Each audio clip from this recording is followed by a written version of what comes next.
बहुत समय पहले एक दूरस्थ राज्य में एक अद्भुत और रहस्यमयी रानी का शासन था। उसका नाम था रानी चोली। उसकी सुंदरता के चर्चे दूर दूर तक फैले हुए थे, लेकिन उसकी बुद्धिमत्ता और कठोर निर्णय लेने की क्षमता ने उसे एक रहस्य बना दिया था।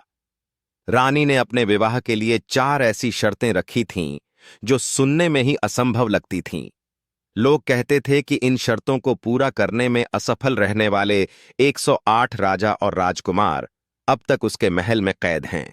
कोई भी उसकी चुनौती को पार नहीं कर सका।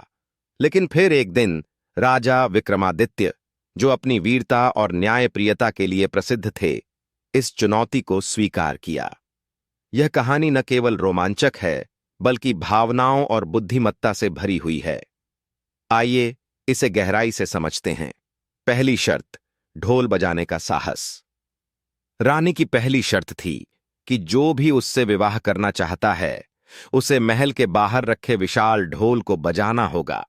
लेकिन यह साधारण ढोल नहीं था। कहा जाता था कि जैसे ही कोई इसे बजाने की कोशिश करता, एक अदृश्य शक्ति उस पर हमला करती थी। इस ढोल को बजाने की कोशिश में कई राजा घायल हो चुके थे और कुछ तो अपनी जान तक गंवा बैठे थे। कहानी का मोड़, राजा विक्रमादित्य का सामना। राजा विक्रमादित्य ने इस चुनौती को स्वीकार किया। उन्होंने अपने 4 खास सहयोगियों को साथ लिया, जो अदृश्य हो सकते थे। महल के सामने पहुंचकर उन्होंने उस विशाल ढोल को देखा। यह इतना बड़ा था कि इसे बजाने के लिए असाधारण ताकत चाहिए थी। जैसे ही राजा ने ढोल पर प्रहार किया, हवा में हलचल होने लगी। अचानक एक अदृश्य शक्ति ने उन पर हमला कर दिया। ऐसा लगा जैसे कोई उन्हें रोकने की कोशिश कर रहा हो। लेकिन राजा विक्रमादित्य ने अपनी तलवार निकाली और उस अदृश्य शक्ति से लड़ाई की। उनकी वीरता देखकर सभी दरबारी स्तब्ध रह गए। रानी का पहला संकेत, रानी चोली ने पहली बार मुस्कुराया, लेकिन उसने कुछ नहीं कहा। यह उसके व्यक्तित्व का पहला संकेत था कि वह साहस को महत्व देती है। दूसरी शर्त, रानी की चुप्पी तोड़ना। रानी की दूसरी शर्त थी कि वह केवल उसी व्यक्ति से विवाह करेगी जो उसकी चुप्पी तोड़ सके। उसने कभी किसी से बात नहीं की थी और उसका चेहरा भावनाओं से बिल्कुल खाली रहता था। अब तक किसी भी राजा या राजकुमार ने उसे बोलने पर मजबूर नहीं किया था। राजा विक्रमादित्य का प्रयास। राजा विक्रमादित्य ने सोचा कि अगर रानी को बोलने पर मजबूर करना है, तो उसे किसी ऐसी स्थिति में डालना होगा जिसे वह नजरअंदाज न कर सके। उन्होंने दरबार में 2 व्यक्तियों को बुलाया, जिनके सिर जादुई तरीके से आपस में बदल दिए गए थे। एक व्यक्ति का सिर दूसरे के शरीर पर लगा दिया गया था। उन्होंने रानी से पूछा, इन दोनों में से कौन असली व्यक्ति है? रानी का जवाब, यह सवाल इतना पेचीदा था कि दरबारियों ने सिर झुका लिया। लेकिन रानी पहली बार बोली, जिसका सिर सही है वही असली व्यक्ति है, क्योंकि सिर ही पहचान है। यह सुनकर सभी लोग हैरान रह गए, क्योंकि रानी ने पहली बार किसी बात का जवाब दिया था।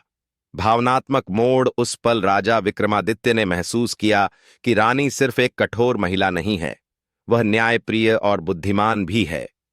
उसकी चुप्पी केवल उसकी गहराई को दर्शाती थी। तीसरी शर्त, बुद्धिमत्ता का प्रदर्शन। अब बारी थी तीसरी शर्त की, रानी को अपनी बुद्धिमत्ता से प्रभावित करना। यह सबसे कठिन चुनौती थी, क्योंकि रानी खुद बहुत बुद्धिमान थी। राजा विक्रमादित्य की योजना। राजा ने दरबार में एक पहेली प्रस्तुत की। यदि मैं तुम्हारे सामने 2 रास्ते रखूं, एक सत्य का और एक झूठ का, तो तुम कैसे पहचानोगी कि कौन सा रास्ता सही है? यह सवाल सुनकर दरबारियों में सन्नाटा छा गया। सभी सोच रहे थे कि रानी इसका उत्तर कैसे देगी। रानी का उत्तर, रानी थोड़ी देर सोचती रही और फिर बोली, मैं झूठ वाले रास्ते पर चलूंगी, क्योंकि सत्य हमेशा कठिन होता है और कठिनाई ही सत्य तक पहुंचने का मार्ग दिखाती है। यह उत्तर सुनकर राजा विक्रमादित्य मुस्कुराए। उन्होंने महसूस किया कि रानी न केवल सुंदर और साहसी है, बल्कि उसकी सोच भी गहरी है। चौथी शर्त, अंतिम परीक्षा। अब चौथी और अंतिम शर्त आई, जो सबसे कठिन थी। रानी ने कहा कि वह केवल उसी व्यक्ति से विवाह करेगी जो न्यायप्रिय हो और किसी जटिल स्थिति में सही निर्णय ले सके। राजा विक्रमादित्य की परीक्षा।